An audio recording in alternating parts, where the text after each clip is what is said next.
Victoria, this long-awaited verdict. And in the last 10 minutes, we got those headlines. And disturbing as they are, there will be at least some sense, perhaps, of justice for the parents. They now have a guilty verdict, and the person will spend, doubtless, a long time in jail as a result of this. Just give us an idea of how that news broke in the last 15 minutes.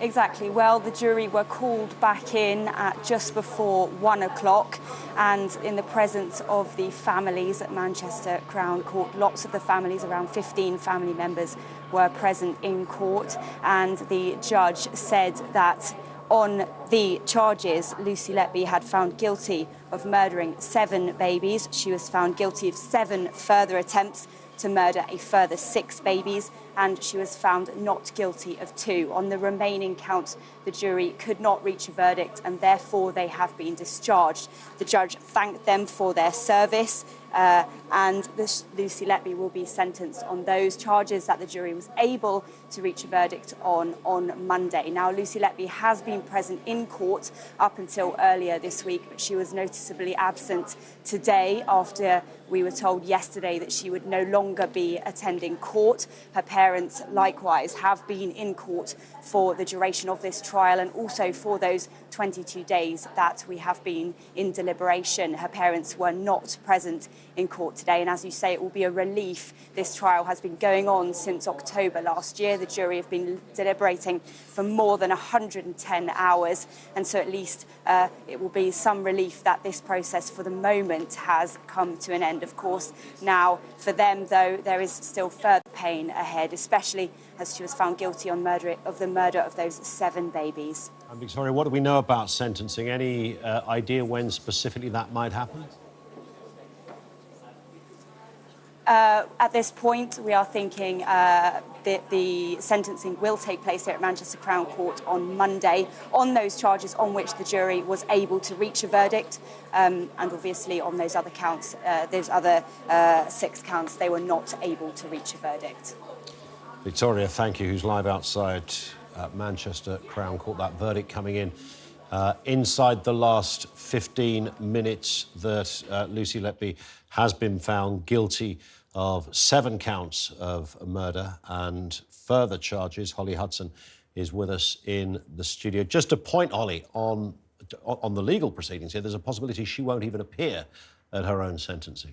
Yes, that's correct, and that can happen. We saw it happen with the Olivia Park-Corbell murder, where he did not appear in court.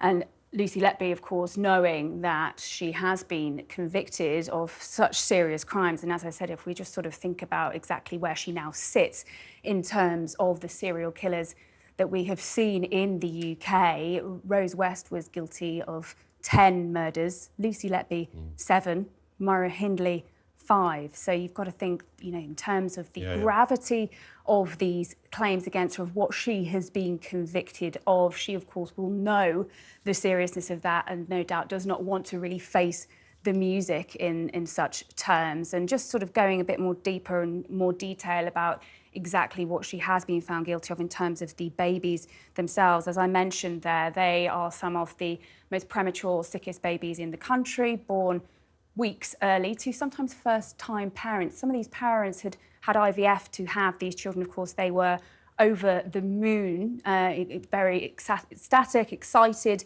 and just sort of hoping that the doctors and nurses could keep their children alive. And many of them were in a position to go home. Many of these children, and this is what sort of first raised suspicions with a lot of the consultants, were in a stable condition.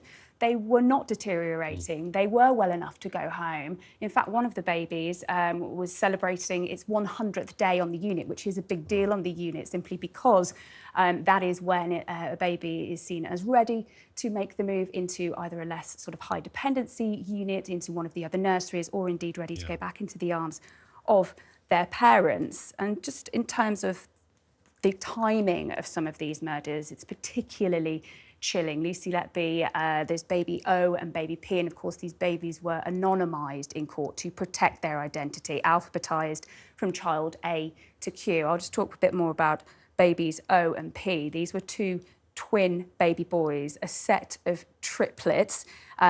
June 2016, Lucy Letby had just returned from a holiday in Ibiza. In fact, she texted one of her colleagues saying she'd be back with a bang. She then proceeded to attack both of the twins, baby O and P, injecting them with air. And in fact, as I mentioned earlier, it's baby O that is the baby that suffered a liver injury, a trauma that one of the expert witnesses said was akin to a road traffic collision. So when I talk about the timing of some of these attacks being quite chilling, that is what I'm referring to. And again, when we think about who Lucy Letby is, it's hard to sort of comprehend and try, you need to search for something in her character, some sort of motivation behind this as to why she would get back from a holiday in Ibiza and proceed to take the lives of two baby boys. And I think she even placed a bet on the Grand National or something on that same day.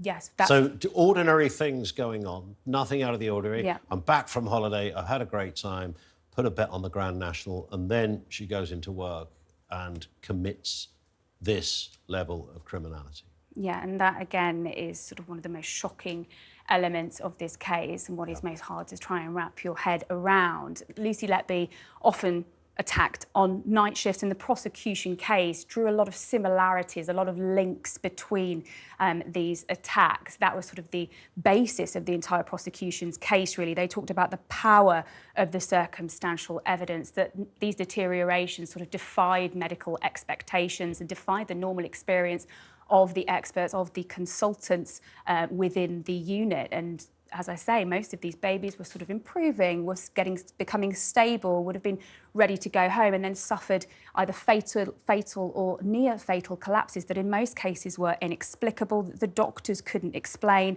And that is what initially sort of started raising suspicions. So in terms of, I'll just talk a bit more about how the hospital sort of started to become aware and exactly what they did in terms of this case. So these murders and attempted murders all took place over the course of a year between June 2015 and 2016. And it was that association that the consultants talked about and that they testified about that sort of first raised alarm bells in the Countess of Chester Hospital in the neonatal unit.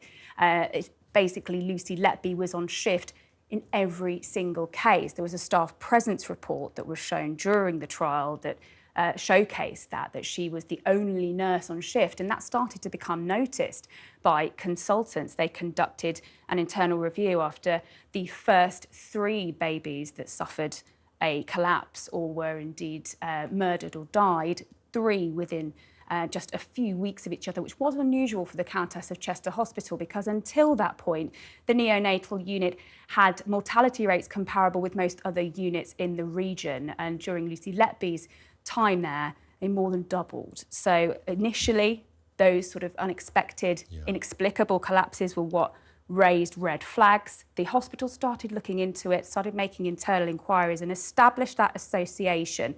And that became known between some of the consultants. In fact, one of them even said, "Not nice Lucy," when it first was raised that she may be linked. And I suppose that really speaks to the fact that, again, they wouldn't have necessarily assumed that, as the prosecution put it, there was a poisoner at work. But you also wonder, at what point did somebody think, you mentioned the stats that the deaths in neonatal units do sadly happen, but there was, perhaps by definition of what kind of units they are, they're trying to save very small babies' lives who are premature and perhaps have other issues as well. But they didn't, this particular hospital, the rate didn't stand out in any particular way. So you might imagine that anybody, in this case Letby, who was carrying out these kind of crimes, might have thought, well, at some point, this is clearly going to be found out. This is clearly, it won't take much. There's going to be a point when that red flag starts fully flying and people notice. And as you said, I mean, the very first port of call, who was on duty? She was there for all of these things. That wouldn't be hard to establish. In fact, it was very easy to establish. And whilst the court case took a long time to get through all the legalities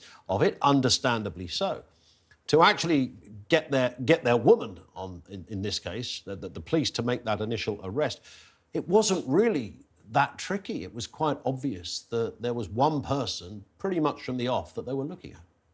Yes, it was the consultants themselves, as I said, that started sort of noticing that association, as they put it, that connection between Lucy Letby's presence and the increasing number of deaths and near-fatal collapses on the unit. And as I say, the hospital carried out a series of reviews and internal inquiries. There was another external review by Liverpool Women's Hospital in February 2016, which was when consultants started to sort of escalate concerns, really, and started to escalate their concerns with executives, but still felt, and this is what they said at trial, that they were being ignored. It wasn't until what consultants described as the tipping point of those babies I previously mentioned, babies O and P, their two deaths within 24 hours of each other, deaths that the consultants said just shouldn't have happened. Their deterioration came out of the blue, that Dr. Stephen Brewery, who was head of the neonatal unit at the time, insisted that Lucy Letby be removed from the neonatal unit. But even then,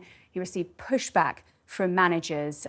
Once she was removed, Lucy Letby launched a grievance procedure against the hospital. She was moved off duty into clerical duties, and she remained there until her first arrest in 2018. It wasn't until 2017, after an external review found no definitive explanation for the deaths, that the hospital finally called in the police. So she launched a grievance issue. Despite, obviously, she knew at that point what she'd done, whether this is trying to cover her tracks or whatever.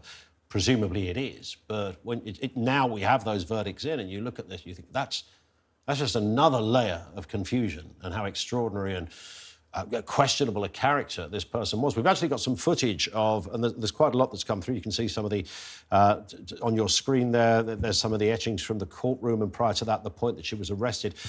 Clearly, there were lots of police interviews that took place during this time. We can have a look now. This is Lucy Letby in one of those interviews. Take a look.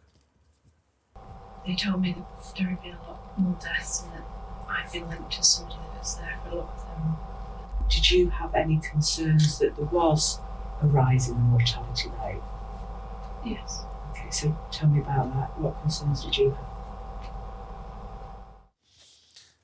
You mentioned a few moments ago, Holly, that this was, a fairly ordinary person, that there wasn't any obvious...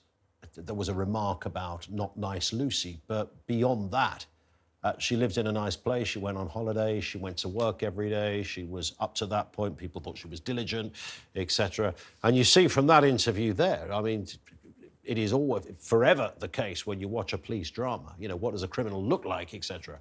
Well, you certainly wouldn't imagine when you hear her speak. This is a very quietly spoken person. Clearly she's under, certain circumstances in that interview, being spoken to by the police. But it comes under that category. You would never know.